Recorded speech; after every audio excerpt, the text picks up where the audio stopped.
a panel approach to human rights is essential, and is also something that is really quite helpful and easy for people to understand. So when you're looking at social care, panel participation means involving disabled people, not just in their own lives or in their own social care package, but also in fact in involving them and engaging them and the representative organisations, disabled people's organisations, in the design and delivery and eligibility for commissioning of social care services. So participation is not just about individuals being able to take part in their own social care package or to be able to determine what they do with it. It's also about being involved in the structures that determine how social care is delivered. But it's also about understanding that the participation is a crucial outcome of social care as well, that disabled people can participate in society if social care is right and good.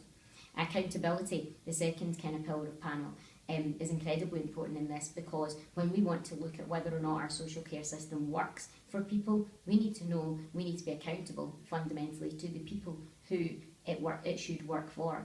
And that again links back to participation. If we don't check whether or not social care is working well with the people who are receiving it, then we don't necessarily know if the outcomes that we're aiming for are actually being delivered.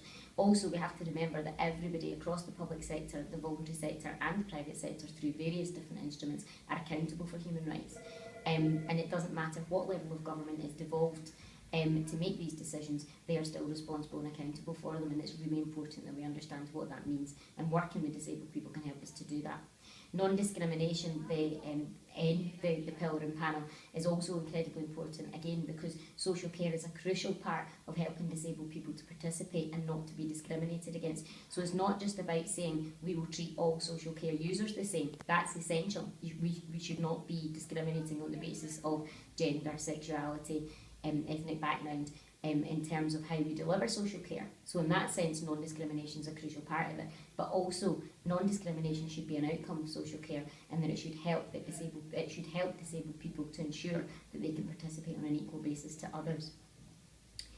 Empowerment again is essential, and I would argue that it's part and parcel of the process of developing social care systems, and that we empower disabled people and their organisations to be able to impact on how these policies and practices are developed. And that means that we have to work with organisations and disabled people to ensure they have the capacity to be able to influence on that basis.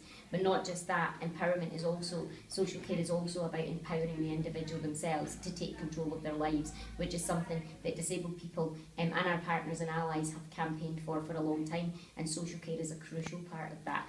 Simply looking at social care as something that keeps people safe from harm does not do that, and that's why a panel approach, and particularly the empowerment pillar within that, is incredibly important.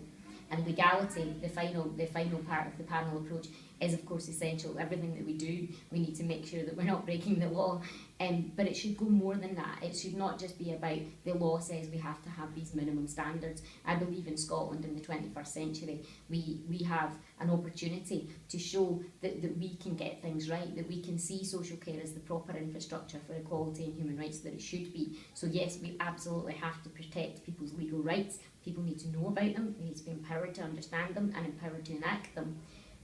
But also people need to know that we are striving to go beyond their legal rights, and to get to a position where disabled people and other social care users are equal participants in society.